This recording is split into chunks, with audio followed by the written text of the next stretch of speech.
Just a Good Conversation, podcast number 6. Travon free.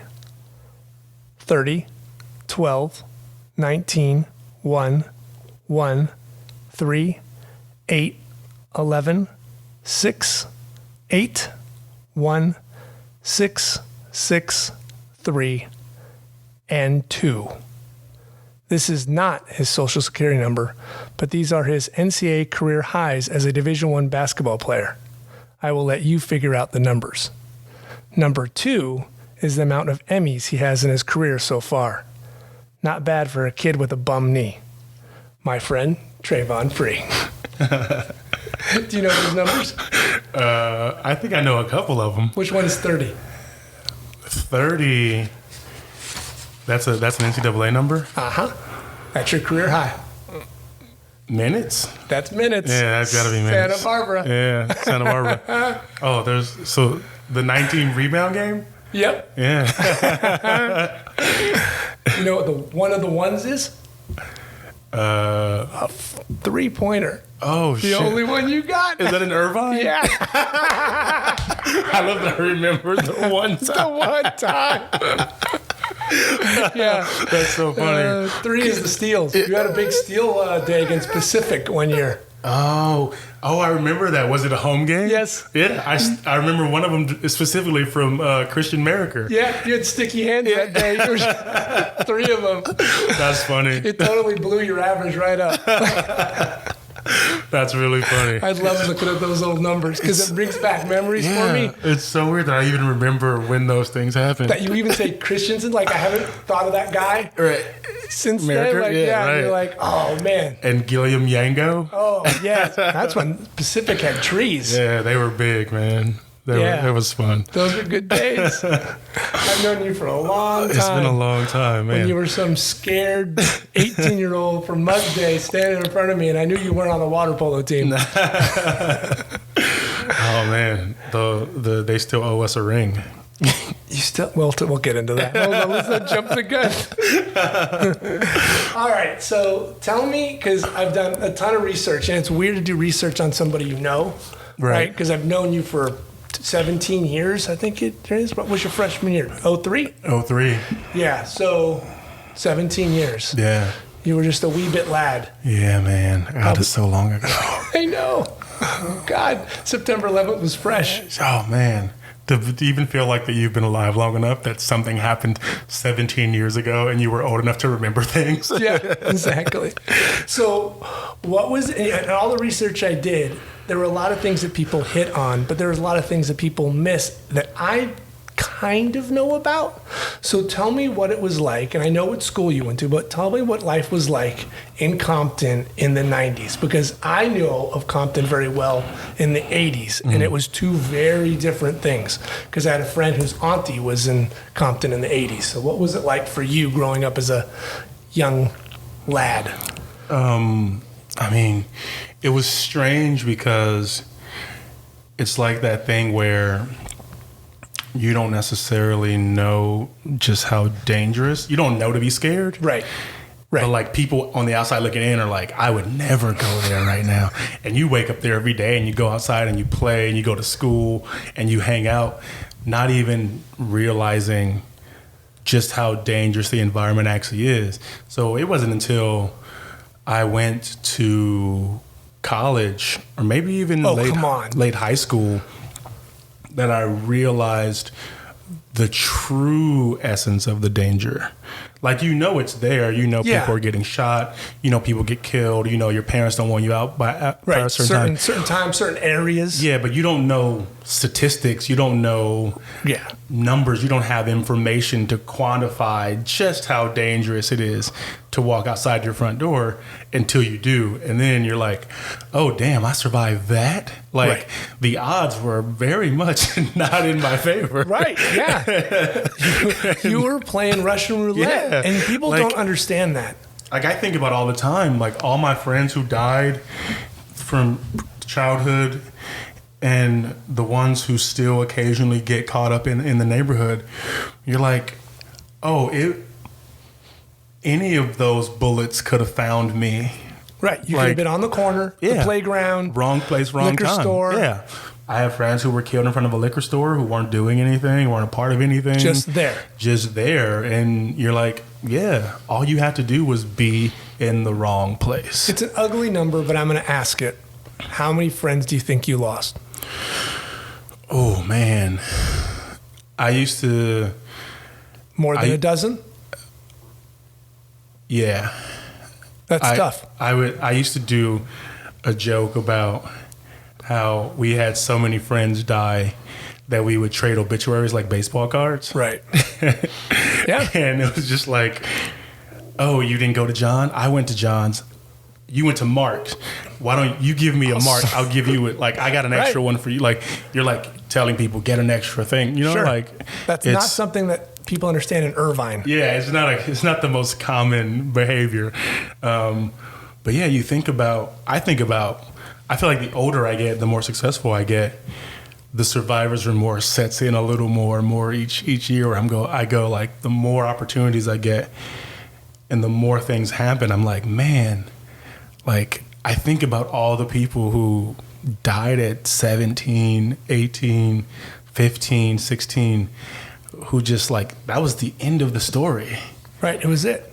And I'm Their like, future was ahead of them and gone. Yeah, and it was like end of story, 17, like, and like I just turned 35, and I'm like, it's half of your lifetime. Yeah, like it's I'm having the time of my life, and I'm looking back and I'm going, man, like I don't know what got me out of here or like why I was chosen, but I hope whatever it is working itself out. And where were you growing up in Compton? I was on the south side of Compton, so I was right by Compton College. I lived like literally, if you walk to the end of my block and then turn left and walk to the end of that block, you would hit Compton College. Like we were that close. Now, not that there's a Beverly Hills of Compton, but was that a better area of Compton or a? No, at the time, because like the south side Compton Crips were like a big deal. Right. And that was their neighborhood. And so it was a heavy drug and crime area, but you were fine because people knew who lived in their neighborhood. So it's like being on home turf, so Familiar to speak. Face. Yeah, like no one's gonna bother you who lives in the neighborhood who's a gang member from that neighborhood, because they all know who's who. And it's the times where you get caught somewhere where someone from another gang has come to shoot up something or someone, right? And you're in the wrong place at the wrong time, which I've seen happen multiple times. And that is what becomes the like real danger, because you're not really going to run into it from the people who live there. It's like the outsiders. Right. It's the turf wars. People it's crossing in the wrong area. Yeah, people crossing the lines. Now, was there a plus or a negative to being as tall as you were becoming at that early age? Well, the funny thing for me is I existed in a bubble that I didn't know existed, because my uncle at the time was a very prominent gang member. Okay. And is this on mom's side or dad's side? Mom. Okay. And they knew who I was because I was his nephew. Okay. So nobody messed with me ever. But does that put a target on you for the other team? If they know. Right. Okay. And so what it does... It's such a weird dynamic. Yeah. It's like internally you're even more protected. But like outside of that bubble, if someone has beef with him or them and they know who you are... Yeah, you're low-hanging fruit. Exactly. Like you could be the target. I'll get to him by you. Exactly. And so like, I mean, thankfully that never happened, but it's a thing that I didn't know existed until I was in high school and I got into a fight, and these guys on my way home tried to jump me, and it was the night of the homecoming football game. And they were very unsuccessful. They were too small, but they tried. And that day, there had been a big black Mexican like riot type fight. Right, and that was happening in the 90s in Compton. It was switching. Yeah, and they every once in a while the tensions would rise between the two, and like it would like manifest itself at school in some way. And so I was walking home, they roll up on bikes, jump off, try to fight me. I literally am carrying a school project that proceeds to get destroyed. Oh no! And luckily, I had already finished it. It had already been graded. Okay. And I had my backpack on and my jacket, and we proceed to have like a fight. I get one of them like in a headlock, and the other one tries to like join in, and we're like just like going at it, and I'm like basically kicking both of their asses. You've got to be a foot taller than everybody in the... Easily. I was like, this was sophomore year, so if people don't know, you're a wee bit lad, 6'7"? 6'7". I'm like 285, 290 now. Trying to get back to 265, 250. Working my way back down in quarantine. Quarantine's not helping. It's too much food around.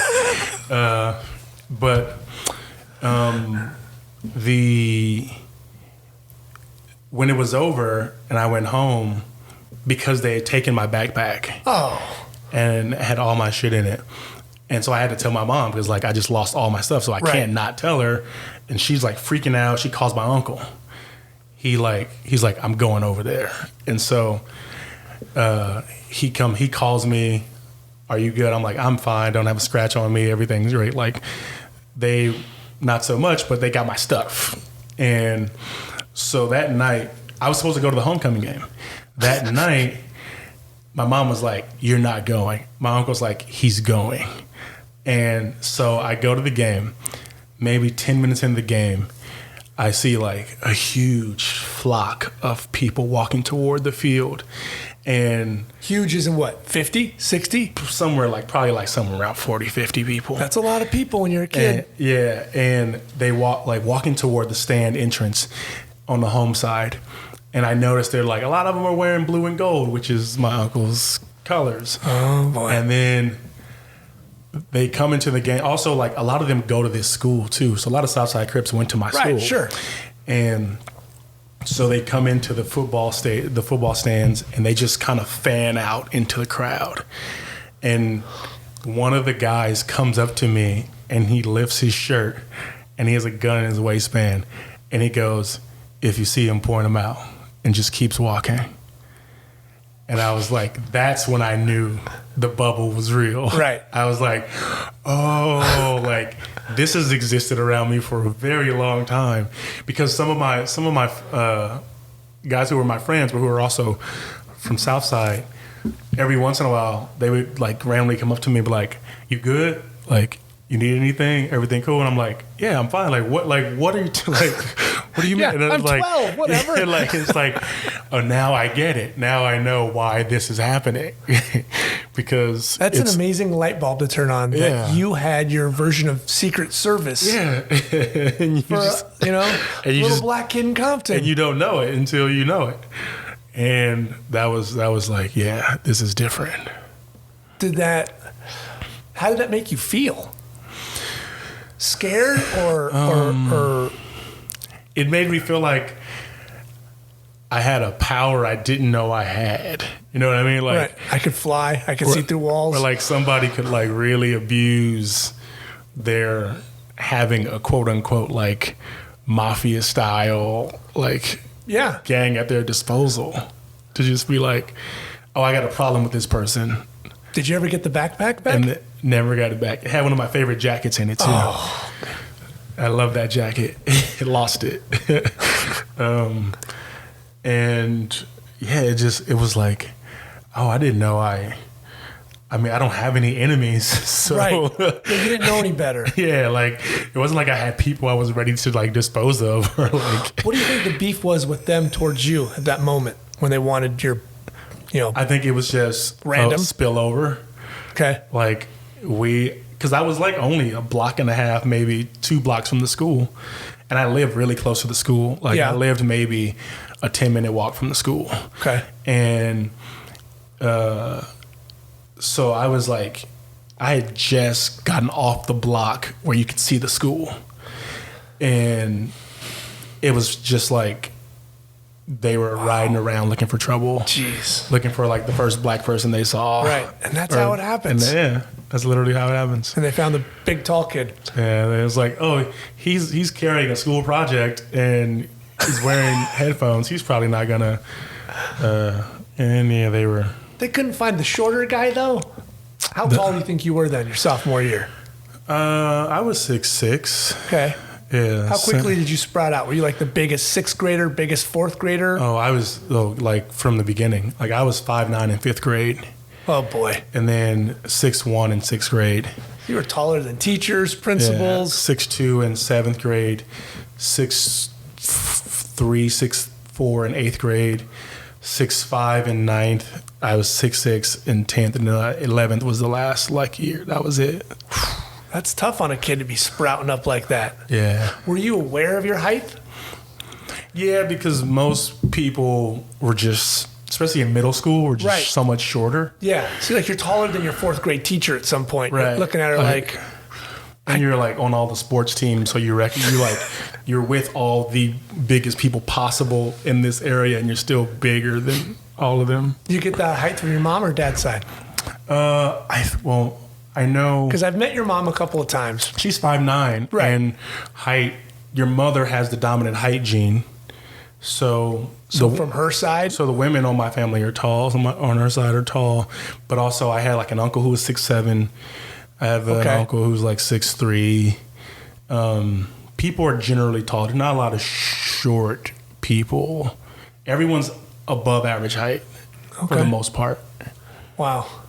My mother didn't pass that on, but that's a whole other podcast. So, this is the most important question of this whole thing I want to know is what did mom do? We chatted back and forth on this on the email, but what did mom do to keep you on the path away from the gangs and just being, it's silly to say, but staying straight and not falling into the cracks of Compton? Because I feel like it's it's rare. Yeah, I feel like it's a combination of what she was doing and what my uncle was doing, because he wouldn't let any of it come near me, which I didn't know. Like, he wouldn't let them hang out with me. He wouldn't let me hang out with them. Like, even the kids who went to my school, like I would only see them at school. We couldn't hang out away from school because they were like living that life. And I think it was a combination of her making sure I went to school, making sure I went to class. Like, there was no leeway in schoolwork or like any type of like educational thing. If I wanted to play a sport, if I wanted to do anything that had anything to do with like fun, school was going to be near perfect. And that was like just the way it was. And you took to it. You didn't fight her? No, I was just naturally good at school. That's good. It just helps. It definitely, if you're not resistant to it, it definitely helps. But like, I think it's like part of the reason why I just like being at home now. It's just like, I wasn't an outside hangout kid. I was like in home writing, playing video games, like writing poetry and like doing shit like that. Right. Like when I was a kid, or playing in the backyard. Like we grew up in houses that had big backyards, and like, so it was like, it wasn't like I ever really needed to go very far away from home. And I wasn't even allowed to go that far away to begin with. Right. Stay to this block, stay to that block. Yeah. And do not cross that street. Yeah. Like there was definitely freedom. Like I definitely had my fun, but I knew like I internally knew I'm getting too far away from home. Okay. And especially in a world with no cell phones. Right. And so you just knew like, if I'm going to like, we would go to Compton College all the time and like play on the field or like work out, like run around the bleachers, use their gym, all that kind of stuff. Right. And it was your playground. Yeah. It was so close to home. It was like not a big deal, but like be back by a certain time, because like obviously she can't just pick up the phone and go, where are you? So it's like, if you're not back by this time, don't make me come look for you. Oh boy. Don't make me come look for you, because that's going to be embarrassing. And what was the time? Do you know? It depended on the day. Year, like, school, summer. Yeah, like it was one of those things where I got a lot of freedom because I got good grades and I never really got in trouble, especially as I got older. Like, the only time I ever got in trouble in school was like, I would finish my work first and then the teacher would say I was disturbing other students. Like, it was always that kind of thing. It was never like, I'm just like the bad kid. It was always like, I'm too smart for my classes. And then they had to put me in harder classes. And so I ended up getting moved from regular classes to like what they call like gifted classes or whatever. The advanced gate, whatever they want to give the little fun name to. Acronyms, yeah. And then from that point on, it was like, oh, I never really got in trouble again because like the work was more adequate to what I could do. And see, I've always looked at you as a unicorn because, okay, so I knew you at Long Beach State when I was a team photographer there. I always look at all my athletes as my kids. The first thing that I always would ask is, how are your grades? Because most people, that's not what they ask. How's your rebounding? You coming up in the next game? I always wanted to know, because it's a good icebreaker. And automatically, it's one thing someone doesn't ask. ADs don't walk up to you and ask, how you doing in this? How you doing in that? And when I could see that you were getting your academics done. So for you to be able to do that at an early age, that takes a lot of pressure off of mom. Yeah. She didn't have to like beat on you to be like, stay in the house and get your work done. So you actually helped her out in that regard by not being a rebel with the schoolwork. Yeah. And then you have this magical secret bubble you didn't realize until some fight with 3 guys or whatever it was. They're probably like, I got that kid's backpack still to this day. Right. I always, sometimes I do wonder, like, what did they do with it? Like, they probably just tossed it or like went through it and see what they could find they could keep and just tossed it in a trash bin somewhere. Had you looked, it was probably a block away. Right. In a trash can. Yeah. Right. They didn't take it home. It's not mounted on the wall or being held for eBay. Right. So was basketball something you fell in love with, or was the height the reason basketball became your sport? It was like when I was like 10, like around 10 or 11, it was a suggested activity to give me something to do because of my like boredom at school. Okay. That's interesting. And it was like, he's tall and everybody, like, try basketball. And they put me on a like park league team, and I was like 11 playing with 13-year-olds, and I was still better than most of them. And then it just became like, oh, like this is what, and that just kind of that just became like, oh, I like doing this, and the only way I can keep doing it is if I don't get in trouble or do it, like whatever. Right. And so school equals sports. Exactly. And it was like, as long as I get good grades, I can keep playing sports. The funny thing is, like, as much as I loved playing the game, I hated before the game so much. Like, I would get intense anxiety before every game. Really? Yeah, all the way through, like, up to high school. Like, just around overwhelming anticipation, just butterflies? I think it didn't stop until maybe 9th grade. Okay. But what was that reason? Your maturity? I don't know, because like it was like as soon as the game started, it would go away. Yeah, okay, that's natural. Yeah. As soon as that whistle blew, it was like not existent. But I can remember intensely, like pregame, I would literally not do warm-ups. I would go in the bathroom and just like hide in the bathroom. And I would do like nerves. I would do a little bit of layup line, and then I was like, I look up and it's like, oh, there's 10 minutes left in this like pregame warm up. Can we just get this started? Like, can we just start the game? Like, can we just walk in the gym and play the game? And for so long, I don't know what. I think maybe I just had this fear of like, is today the day I'm not gonna play good? You know what I mean? Like, right. I don't know, like, is the only thing I could really trace it back to, of like fear of not playing well because everyone's putting all this pressure on you, especially like being so young, playing with older kids and winning. Like we were like, my Park League team, the first year I played, we won the championship. Like the banner is still there right now with our names on it. Like wow. 3 years in a row. And then I started playing on like AAU teams and like better teams. I remember we played this game in this one tournament and we beat the first team we played so bad that they just gave us the trophy. What? They just like, they were like, give it to you? It was so bad that we were literally toying around with him. Like we were like half court spinning, throwing the ball behind our backs to each other, throwing like it was just crazy. It was embarrassing. And we were so young at the time. Like when I think back on that now, I'm like, oh, that's such a dickish thing to do. But we're like 13, 13, like right. 12, 13, 14 at the most. And you're like, testosterone's flowing. You're just like, you don't know any better. We're supposed to win, right? And if we score 150 points, it's your job to stop me too. By the way, exactly. As the coaches, you guys can say enough. You guys can throw in the flag, right. But you don't. You just let us destroy these kids. So we was like, well, this is what we're here for, and it was like that. Just kind of because basketball became an all year round thing. It's like for you, it did. Yeah, it's like you're playing summer league, spring league, fall. You go to school and you start preseason. And were you enjoying it?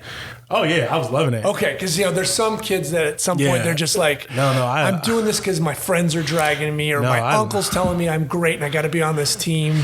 No, I loved it. I hated practice, but I loved playing the games. Like practice gets more fun as you get older, but like when I look back, you understand it. Yeah, I look back at the guys I was playing with. I'm like, there's so many NBA guys who I played with. Who'd you play with? Did you play with Chandler? Like Tyson Chandler was on my high school team. Probably your freshman year? Yeah, my freshman and sophomore year. Okay, but like the AAU teams, you're playing with like I'm like Aaron Aflalo, Gabe Pruitt, Brandon Bass, like you name it. Like you just playing with all these guys who were like at the time the cream of the crop of high school basketball, the future of basketball, like that era from 99 to 2003. If you go back and look at the McDonald's All-American teams from those 4 years, which I just did 2 days ago, because someone asked me about me playing high school basketball, and I'm like, I played in like probably the last truly great era of high school basketball where like LeBron James was in my class. Like me and LeBron played in the same tournament. Right. And was that the one up in the Poly Pavilion? No, it was the ABCD in Vegas. Okay. Yep. And you look at the rosters of these teams from that year, those years, and it's like a lot of them are either still in the NBA, had amazing careers, won championships, or were just some of the best college players of like the last 20 or 30 years. Right. And it was just such a weird, like someone could make a documentary about that 4 years. That block. Like that block of players. You go back and look at those lineups and it's just insane. Like the people I've had this conversation and a lot of guys say it's because of the ability that the AAU helped them. When I played, it was basketball, and that was it. It wasn't year-round. Yeah, just the season. So now all of a sudden, these 11, 12, 13-year-olds are playing year-round. Yeah. And then, boom, I'm going to be better. Yeah. I'm playing better players. I'm on better teams. Yeah. Do you think you had that help you? Oh, for sure. I mean, like, we were, like, playing against guys like Eddie Curry, DeJuan Wagner. Yeah. Like, just the amount of guys... Just major talent, major NBA talent. The insane amount of talent that when I was looking at those rosters and I was like, man, I played against a lot of these guys or with a lot of these guys. And it was like, now you look at AAU basketball and people for the most part are isolating one or two guys or like, that guy might be an NBA star or that guy might be like a big NBA player. Right. But it's like one-offs. It's like Mike. There's no like the next LeBron James. But in that era, you look at those rosters and you're like, NBA All-Star, NBA All-Star, NBA All-Star. Yeah, those McDonald's, NBA like All-Star. you said, those McDonald's teams were just loaded. And it's it was such a crazy time period for those guys, like in that particular 4-year period of like Carmelo Anthony, Chris Paul, like they were all in that 4-year gap. Right. It's so crazy. Best player you ever played against? Ooh. Because that 4-year, between your freshman year and your senior year, you could have had 8 different years of people. Yeah, like the best player I think I played against, I would probably say like Tyson in practice, but in terms of a game against another team, there was this guy. And see, I know you're going to say this. There's these guys that I feel so bad for that had these moments and they slipped through the crack. Like, you might have played him and he was against Fairfax or whatever. He was unbelievable and just... I just read his name he was a McDonald's All-American. And I played against him, white guy from Texas, big white guy from Texas, in a tournament in LA. Like, when I think back at the guys who gave me the biggest challenge, it was, I'm going to look up his name just so I can tell you. Well, okay, so I remember covering, I think it was Santa Ana Valley for the Register, and I think his name was Elijah Wood. Is that right? Elijah? Yeah. And he was one of those guys that were supposed to be the next in the line, and he got caught up in the UNLV thing, and then it was having kids, and he's having, I think he had 2 or 3 kids at an early age, and then school, and it was just a mess, and it never happened for a guy like that. And there's so many of those guys. There's a lot of those guys when you look at those rosters too, who were like, oh man, you were like the shit at the time, or you were like, or you had such a promising future, and then they kind of just like fade away. Well, like Shay Cotton. Yeah, exactly. Right? Like Shay Cotton was who was better than what Kobe was, because Kobe was not the guy. Right. He was supposed to be way better than what LeBron was ever. Like, he was supposed to be it, and it never happened. Did you ever play against Shay Cotton? No, I don't think so. Because you would have had to have been AAU or something, because that was the 90s. Oh, Chris Humphries was on the team. I played against Chris Humphries when he was at Minneapolis. Remember Minnesota? Yeah. Okay, I think he was on the 2002 team because he was not on this roster, but I have to tell you his name because he deserves to. Brad Buckman. That name sounds familiar. 6'9", 230 pounds from Austin, Texas. This dude was an athlete. Just gave it to you all day. Just unreal athleticism. Just like a monster. Like, I remember it like it was yesterday. Insanely. I was not expecting. Not on the radar. Like, had never heard of him. And where do you guys go head to head at? At Cal State Dominguez, there was an Adidas tournament. Okay. And I mean, this guy was just like dunking like a fucking just. It was. I at that point I was like, what am I even doing? Really? Like, because you were no slouch. I mean, you were one hell of a player. I was the McDonald's All-American nominee. Right. Like, I was one of the top 100 players in the country. This guy was eating your lunch. Yeah, I mean, he was in the game, so he's top 20. like, I was just like, Jesus, this dude. I mean, Texas strong, serious hops, just insane built like hop, just a built like 6'9", a farm boy, just big old, strong just a dude. truck. And then it's funny because he comes to mind, and then Brandon Bass comes to mind. Okay. And so the first time I ever played against Brandon, we were on the same team, but he was a new addition to our team, and we were at practice. And our coach was like, "This is Brandon from Louisiana. He's going to be joining our team." And he's like, if you see Brandon Bass, he's a big, strong dude. Like, he's a big dude. And he was also McDonald's All-American, also was in the game, so top 20 in the country. And we start playing, and in my head I'm going like, oh, this guy's gonna try to come and like take my minutes. And so I don't know anything about him. And we start playing, and I go to like wait for a rebound, and felt like a Mack truck just hit me, like knocked me into the backboard post. And I had never played against someone so physically strong in my life. He's a man body. Just unreal strength for a 15 or 16-year-old. Like, and he's just like massive, all muscle. And I literally asked him, what are they feeding you? And like, what do you eat? And he was just like, oh man, you know, like we eat crawfish and like, oh, he's just like naming food. And right. It's like, but I'm like, how are you this strong?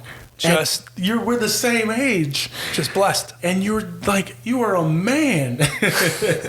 And so after he knocks me like off the court, you remember Marcus Dove? Yeah. Marcus Dove was on our team. And Marcus goes, oh man, you gonna let him do that to you? Next time down, I dunked on him. And it was like the only thing I was so happy it happened, because it was like, otherwise I'm just getting punked like this whole game. But like at least I was able to like do one thing to be like, look, I'm not a bitch, okay? Yeah. Like I'll give you something here. You might be like way fucking stronger than me, but like I'm not gonna just let you come in here and bully me. And like it was him and those two dudes in an actual game. Mercedes Lewis was also a big one. Oh yeah, I mean, that dude's a fucking NFL player, right? Like, a tight end. Yeah, like these dudes were just so strong, man. It was just like you knew because you played so many games that they were so far above average strength for players you played against. It was so recognizable.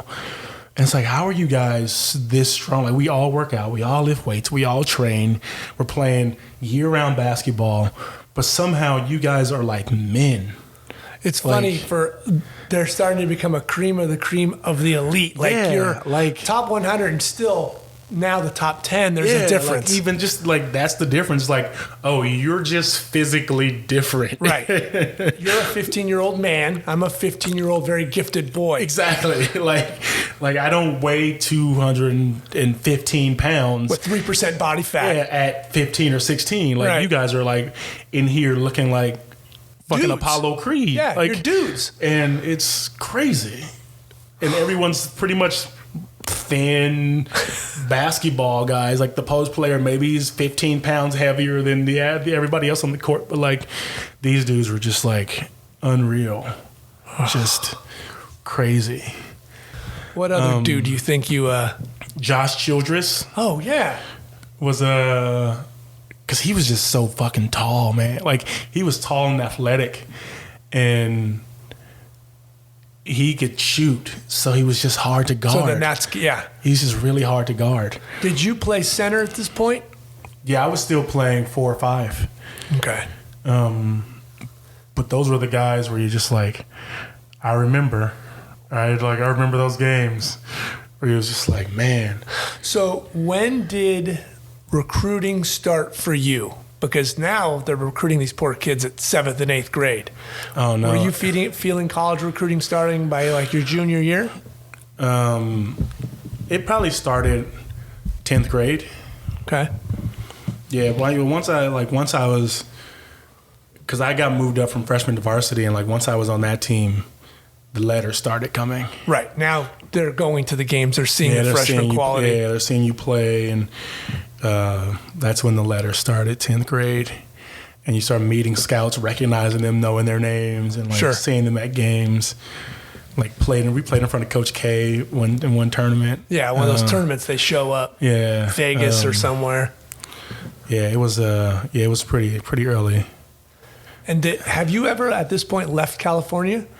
Have you made trips abroad? So if a Kentucky or a Louisville was recruiting you, you wouldn't be... No, at this point, the first time I ever left the state was our 10th grade season or preseason. For basketball? We were like traveling all over the country.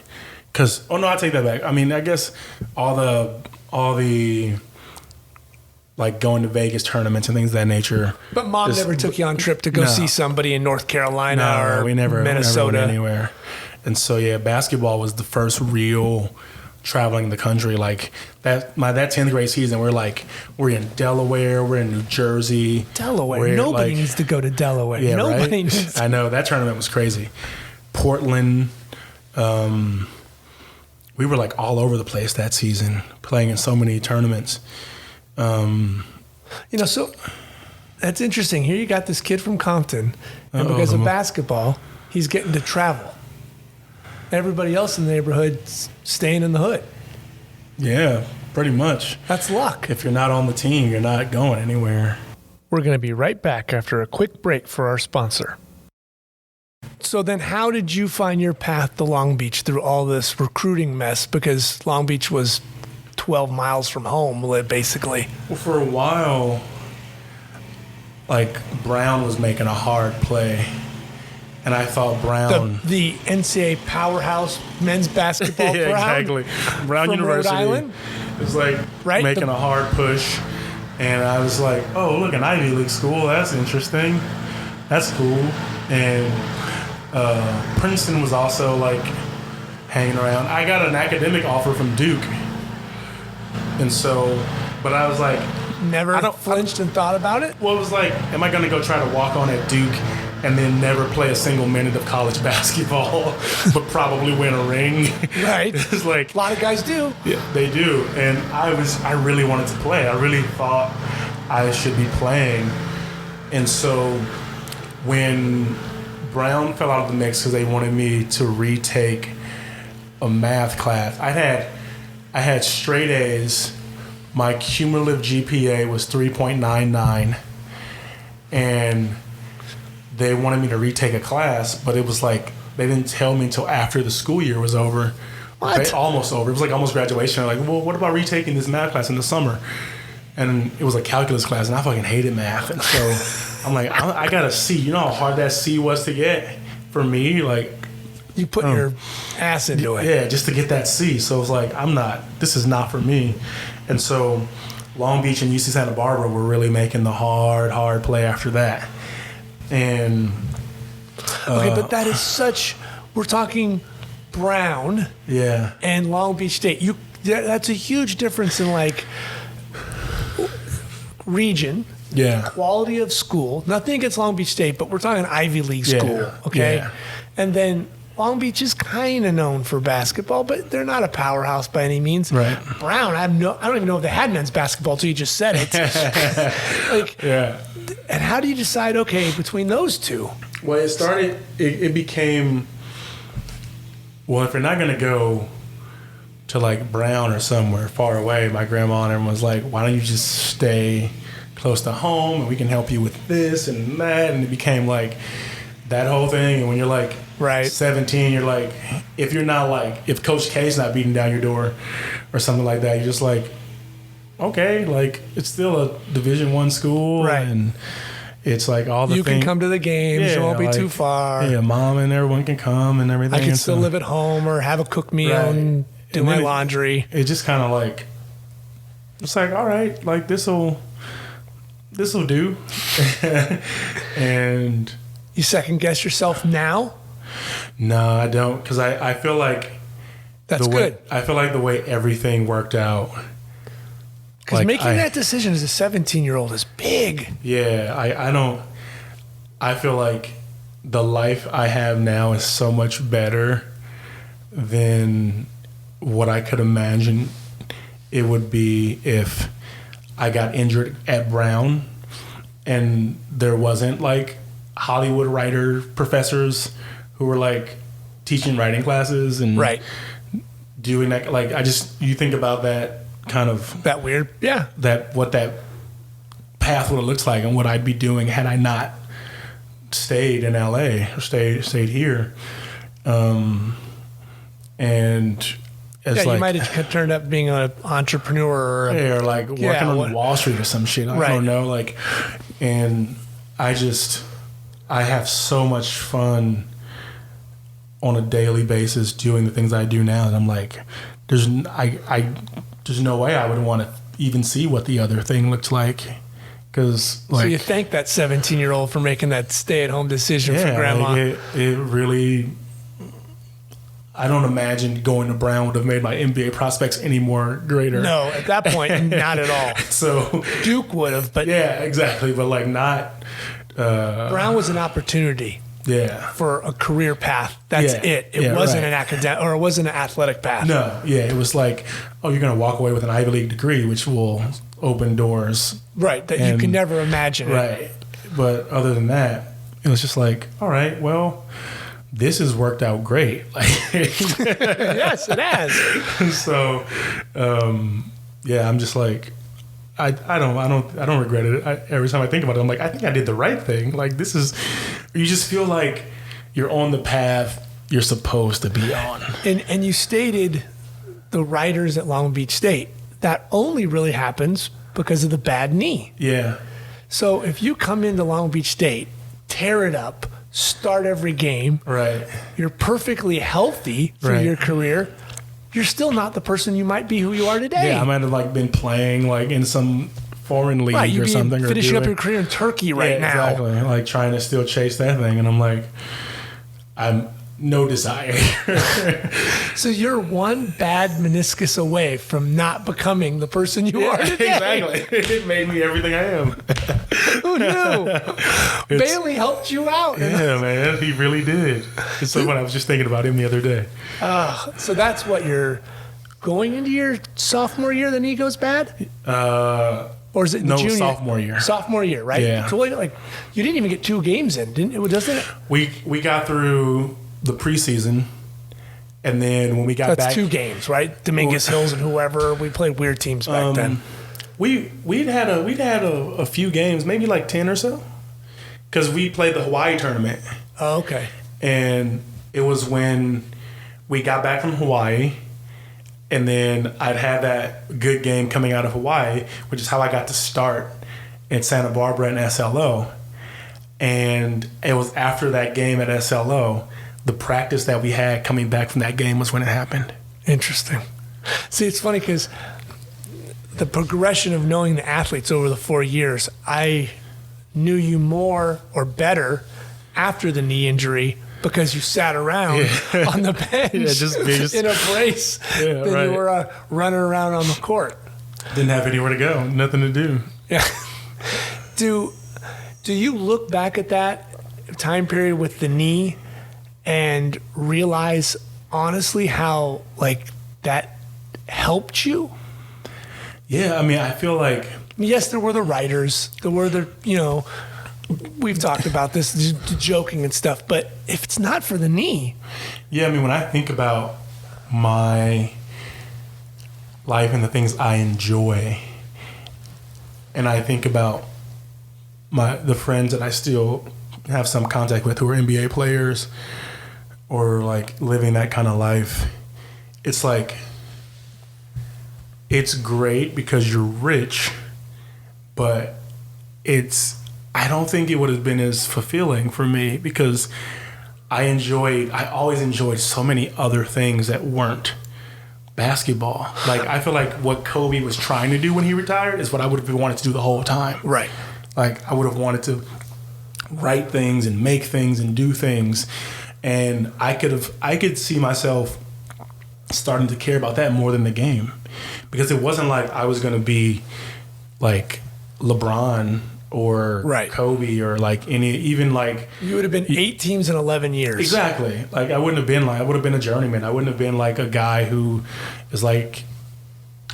I just would have been a guy who made a lot of money over the course of moving to 10 different states and just been a guy who played pro basketball, and which is fine, but it's just knowing that I would have wanted out probably way earlier. Can you imagine being retired right now at 35? Right. And you're just taking off like a rocket right now instead of landing. Yeah. It's so crazy. That would be miserable. Yeah. Because you're so happy on this up path. Yeah. I can't imagine you sitting there going, now what? And your body's broken. Yeah. Like, your hips hurt, your knees, you walk funny. You're just a mess. Yeah, and you're having a like 30-something midlife crisis. How's the knee? They make noise now when I get up, which is interesting. It's just like, I was like, man, I was a little concerned. I was like, why do my knees creak? And it's like, apparently, like, the cartilage can, like, start to dry out, and you gotta, like, you need some WD-40 in your you gotta knee? like take like vitamins or something to lubricate your joints or whatever from wearing them out so much. Yeah, it's like, it's so crazy. Every time I get up, I'm like, here it goes. It's like, it's so loud. It's like, this is what aging feels like. Oh man. All right, so there's not many things I keep, and from our relationship, like, I've been fortunate. We did some photo shoots, and like, there's pictures with the kids, and Malcolm says to say hello because he wants to reenact the ice cream photo and stuff. That's funny. Yeah, and they love the fact that they could say that their biggest friend is 6'7". Suck it, nobody else has tall friends like them and stuff. But I kept the email you sent out that night. So I come back from the workshop, and I don't even know why I checked my emails, but there's the email, I am bi. And I read it, and I go, okay. I go in, I brush my teeth. It's like 12:30 in the morning. And so it's like, oh, what's going on? And I said, everything's great. Workshop went well. Travon's bi. I put my head down the pillow. And she's like, wait, what? You can't. And there's things in a marriage you can't say trying to go to bed. Like, if I'd have said, oh, I got a ticket, she'd have been okay. Right. I ran over a hooker. Oh, that's not a problem. That's Eddie's thing. But I kept that email. I have it. It's flagged. And it's like one of those like unbelievable moments, like through a friend that was like, that is so bold, so daring. I've spent 30 years of my career with athletes and people. For you to go out there and go, here I am, this is me, deal with it. Like, I can't reach how high I could high five you, but I thought, man, that's great. I don't want to say it's ballsy because, but it was great. It was a fantastic thing. What finally said for you, okay, I got to do this? Because you can look back at it now and be like, sure, but you had to hit enter.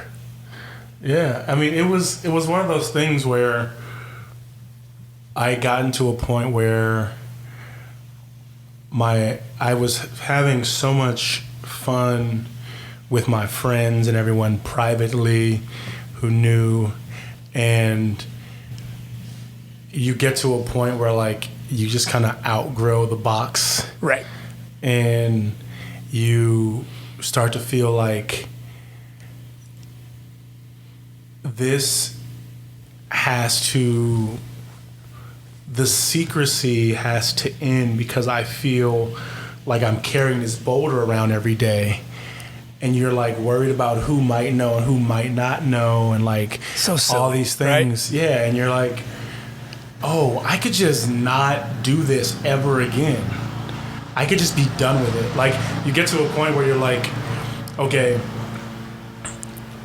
once you understand you no longer need the people in your life who won't accept you, and you can live with that, it changes everything. Oh, that's such a good point. It absolutely. And once I got to a point where I was like totally fine with no matter who had an issue or whatever not being in my life, I was like, oh, I literally don't care anymore. And because I felt like I believed enough in my own abilities that I was going to make something of myself that would dispel any misidea you might have about me as a person or people like me, that you would regret it. Like, if you're like a family member, right? And those things, it's like you can like have a problem now, but like there's gonna come a day where you're gonna want some money from me, and it's gonna be it's gonna be very easy for me to not answer the phone, right? And that was a product of me feeling like I know I'm gonna make it, because this thing that I'm doing, I can feel how much I enjoy pouring myself into it. And that was me. That gave me the confidence to also just like, if I'm going to do it, I'm going to do it authentically. I'm not going to get any job or anything pretending to be something I'm not. Because then it just feels fake. Right. And so I also didn't want to spend the bulk of my like 20s like dodging. Yeah, like if I like fell in love with someone, having to keep it a secret. And it was just not how I wanted to live. And I got to the point where I was just done. I'm like, no more. And you just feel like the biggest weight off your shoulders when it's over. You just get to like, you didn't start to relearn how to live openly, because you're like, oh, I don't have to like pretend like I don't like this post or this thing, right? Or like, yeah. Or this photo. They might see my like on it. Yeah, exactly. Oh, no. Like exactly. You're like, oh, I don't have to pretend. I can just be who I am, and like that's fine. There's a community of people who are accepting of me and understand. And either then you don't or you do. And that's what it was. Basically, it was just like, here I am being free. And it was also funny because I kept hearing about, oh, this person said this, or like they know this about you, or whatever it was. But the funny thing was like, it would always be like, this person knows, but how they know was wrong. Like it was some made up or fake rumor about something I had done that I had never done. And I'm like, well, that's interesting. It's like, where did this start? And so I remember... This telephone, bad game? Yeah, I remember someone who I won't name told me about something someone was saying about me behind my back while I was still, like, my senior year of college. And apparently this person, who was one of my teammates, found out and was just basically trying to tell anyone who would listen. But no one cared. And I guess he wanted it to be a bigger deal to people than people were making it. Just to be that guy. Yeah. And so when I found out, I was like, oh, that's so funny, because I remember after the fact, when I found out that this was happening, talking to individual players and them being like, yeah, like we didn't give a shit. Right. And I remember like... You score points, period. Yeah. End of story. Yeah, like we were like, they were like, yeah, who, like, you were our brother, like you were our teammate, like we didn't care. And I remember that whole year, and looking back on it, knowing that they knew pretty much the whole season, but no one said anything. Right. But also no one treated me differently, which was like an interesting like reverse case study of like, oh, like they knew and everyone acted fine. Like no one was weird in the locker room or anything.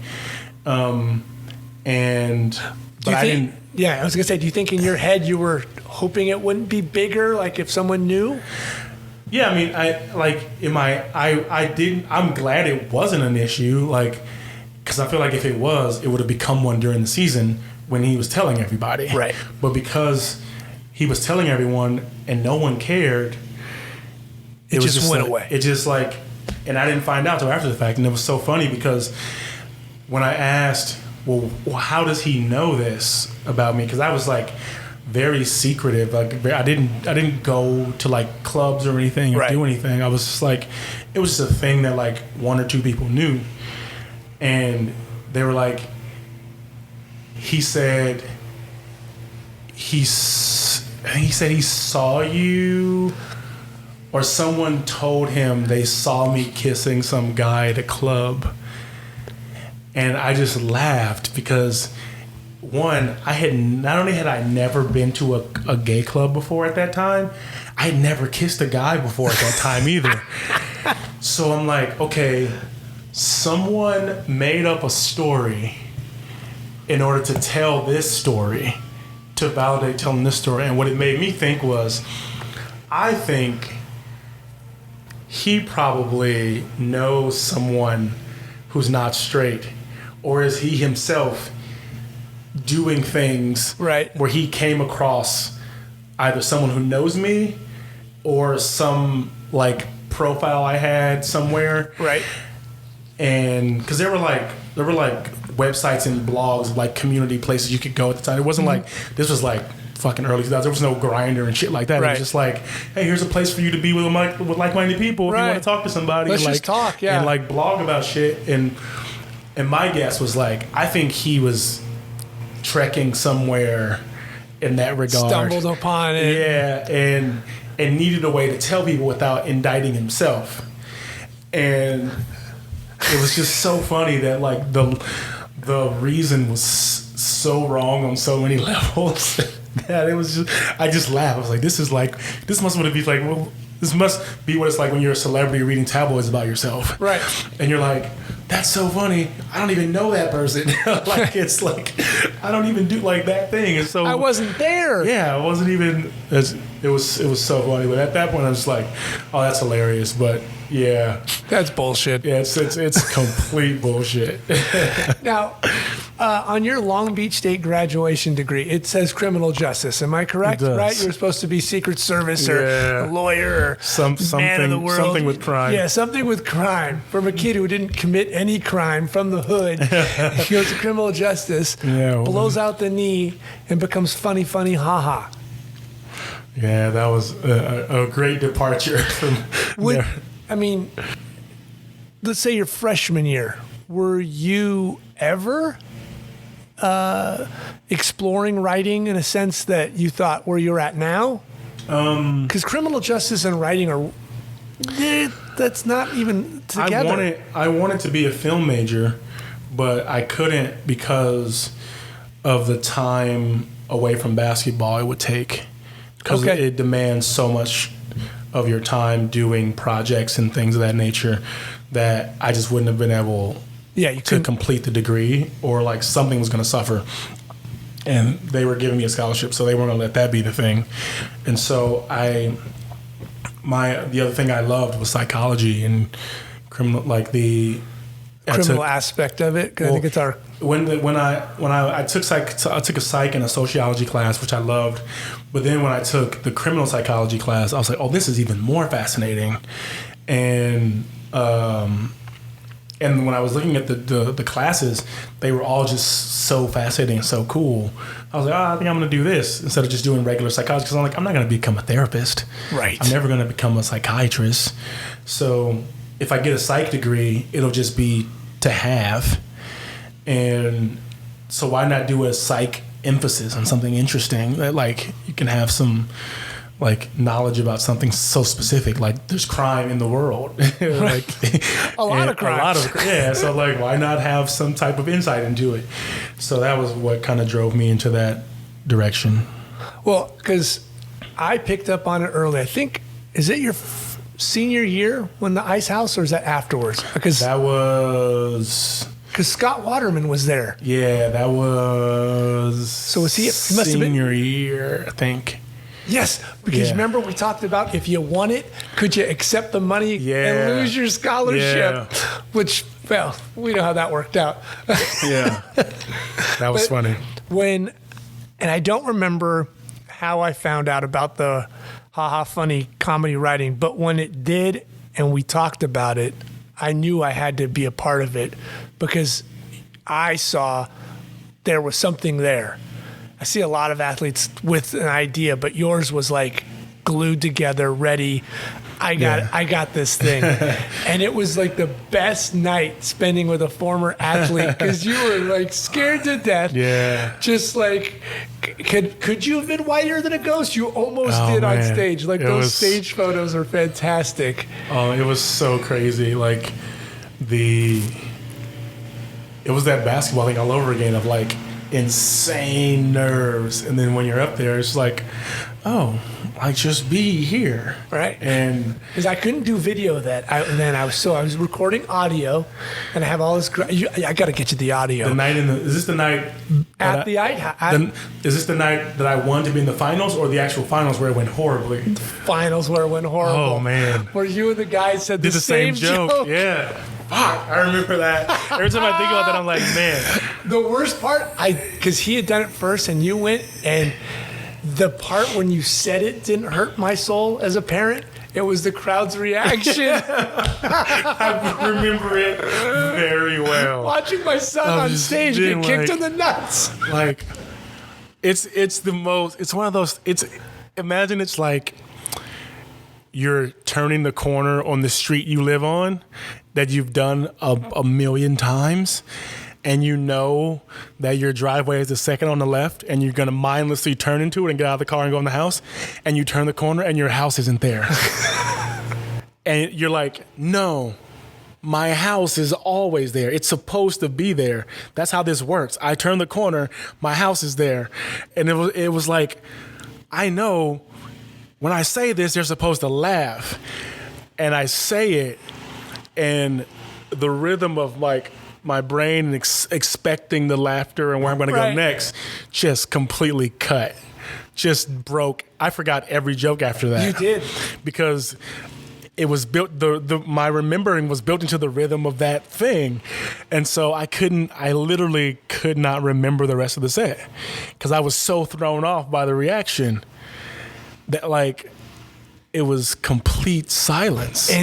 And I don't know if it's a tick you have or something, but you a lot of times go on stage with a water bottle. I thought you were going to squeeze the bottle's life out of it if it had one. Like that 12-ounce water bottle was getting smaller and smaller and smaller. I literally could not wait for that to be over. Like it could not have been over sooner. And especially because I was so new to stand-up. Yeah, you were a kid. I didn't know any new ways to land the plane. I didn't know there were other ways. Like now, it's like a joke doesn't work. I have a million fucking ways to like get out of that situation. But like at the time, and it's a contest. It's not a set. Yeah, you're not at the Laugh Factory. You're sitting there doing a contest. I forgot, was it 8 or 10 people and trying to bang it out one after the other. And you're just like, oh man, that hurt. I couldn't wait to get out of that room when I got off that stage, and Brian came out and he's like, "You told the same joke." I was like, right. I remember I go, "What happened?" And he's like, "The guy before you told the same joke," and I had been. Only reason why I didn't listen to his set was because I was outside preparing for mine. Right. And so, which every comic does. Everyone, you're up next. You go start running your set in your head, and if you're near the stage, you can listen. But like I was just like, I need to not hear him talk so that I can hear myself think in your head. Do your routine. Yeah, and God, like the odds of that happening, especially because like, have you ever seen it happen since? Never. Where it's back to back. Never. That's the thing. It was back to back. Yeah. It wasn't even like an hour later at the club. It wasn't even another night. It was like comics do the same thought or joke or idea all the time. Yes. But for that to happen right one after another, like that was just like divine. Like this is how you start. This has to happen to you. And you got it out of the way, boy. Like, first night. Just winning the worst lottery you could possibly imagine. And yeah, it was. When I see pictures from that night, I'm like, Jesus. Wearing your red shirt? The red shirt, yeah. I'm like, nope.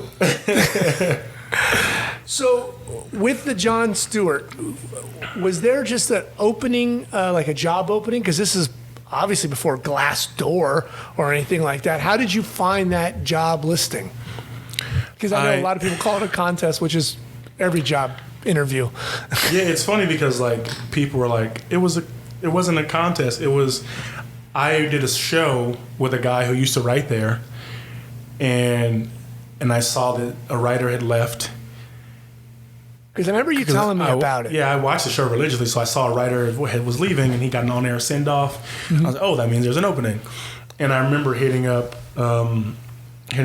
up and going, hey, Robert Kuttner, do you know, like, what the submission process is like for Daily Show. Like, Right. I wasn't even asking how can I submit. I just wanted to like know what it was like so I could practice. Right. So that way, if it ever came up, the opportunity ever came, I'd be ready for it. Because at that point, you had no full-time writing Nothing. job. I was literally at home just doing stand up or nothing. I didn't have any money. Right. It was just being Trey.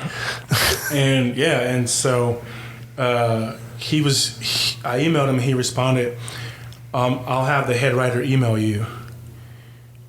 He's like, I'll just have the head writer email you. And I was like, what? Like, that's not how this works. and I thought it was just like, it's like never going to happen. Like, that's just his response. Yeah, like why would the head writer of Daily Show email me, a person, no agent, no manager, no nothing, just sitting here, like of all the people I'm like who have reps and are probably going to submit for this job. Right. Like, how am I going to get in there? You know, there were hundreds of people that had already some experience. Sure, and then you're like, that's the first batch of people they're going to like look into, and that Friday I get an email from Tim Carvel, who was the head writer of Daily Show at the time, about submitting for the show. And I was so in my mind not prepared for that.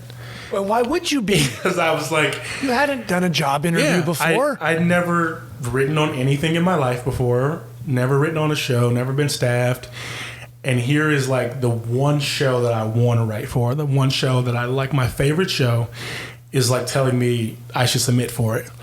And I'm like, oh man, like I was not prepared to do this right now. In my mind, I'm like, oh, one day I'll be writing for 10 years and then I'll get a job to write on the Daily Show, or I get an opportunity. Like, I'm 26 and the email has like all the instructions on how to write, how to do the submission. And I almost didn't do it. I like out of what, fear, or just out blow of it off? out of like, it's not me. I'm not there. No, yet. out of just like, I can't do this. Like, especially on this short notice. Like, I don't know if I can pull it off. I can pull it off. And so the next morning, because I got the email like, or I discovered the email like 1 in the morning. The next morning, 1 in the morning. Yeah, because that's for their time. Well, he sent it long before that. Oh. But he sent a second email saying, if you're getting this email, that means my first email went to spam. And I was like, I didn't even finish reading it. I went straight to my spam box, and there his name was. And because when I saw his name in my inbox, my heart sank, because I was like, I know all the names of the people on the show. And when I saw Tim Carvel, I was like, that's the Daily Show head writer. And I like click it, and it's like, and I see all the stuff, and I'm like, okay. I look at the thing, and the next morning I go, fuck it. I'm just going to do it and see what happens. And because my fear was, if I suck, I'll probably never get another chance to write for this show. And then this is the thing I want the most. This is the show. This is the job I want more than anything in the world. And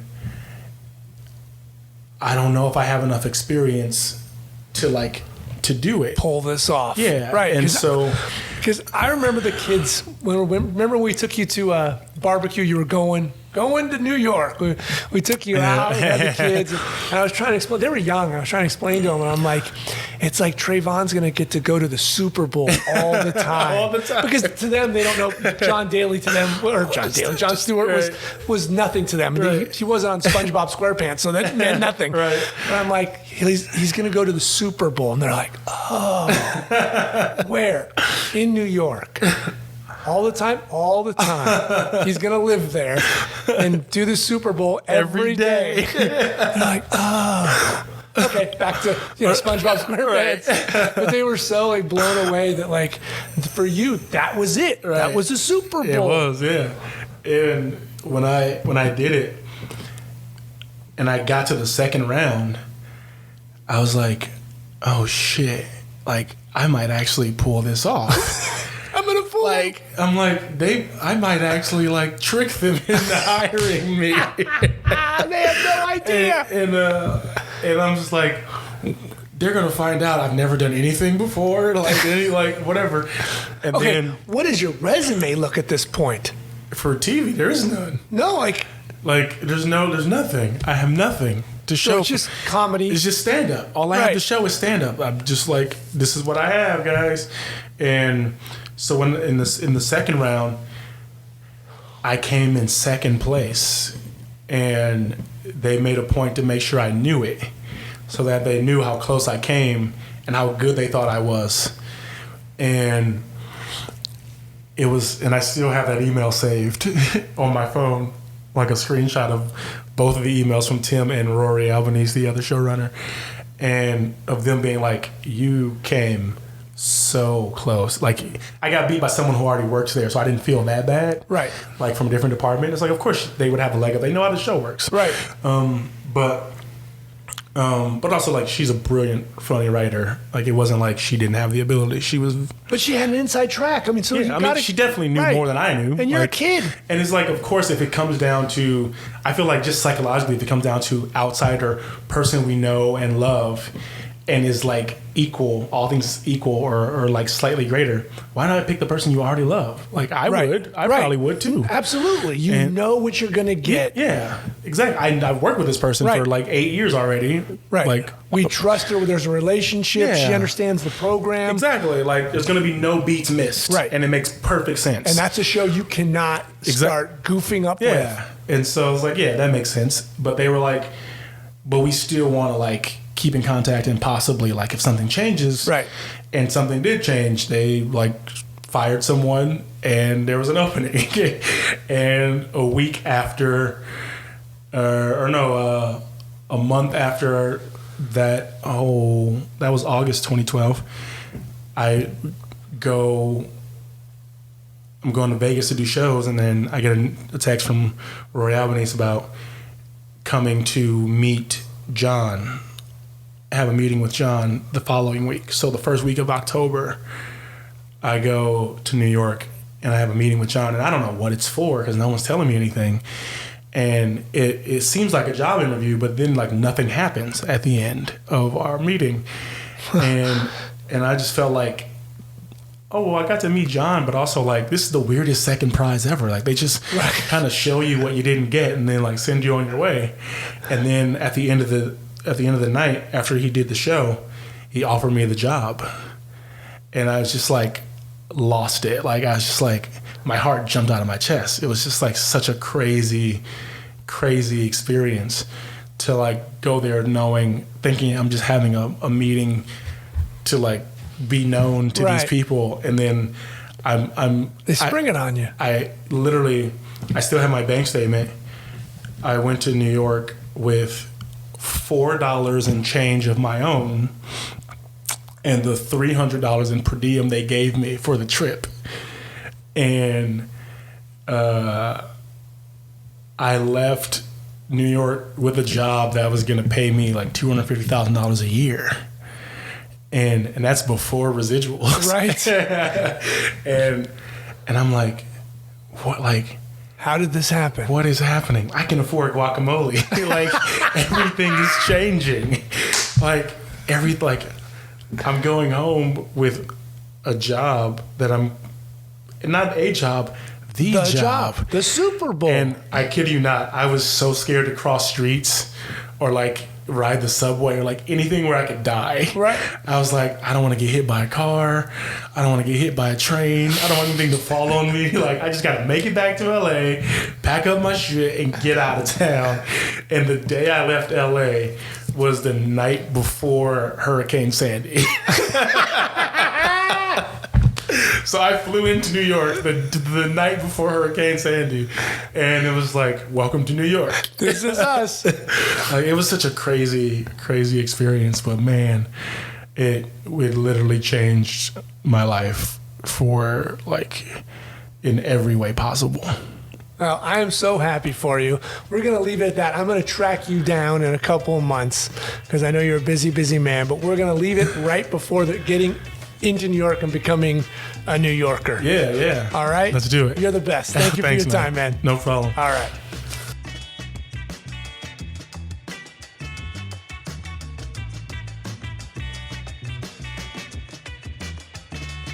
JustAGoodConversation.com where you can leave questions and comments.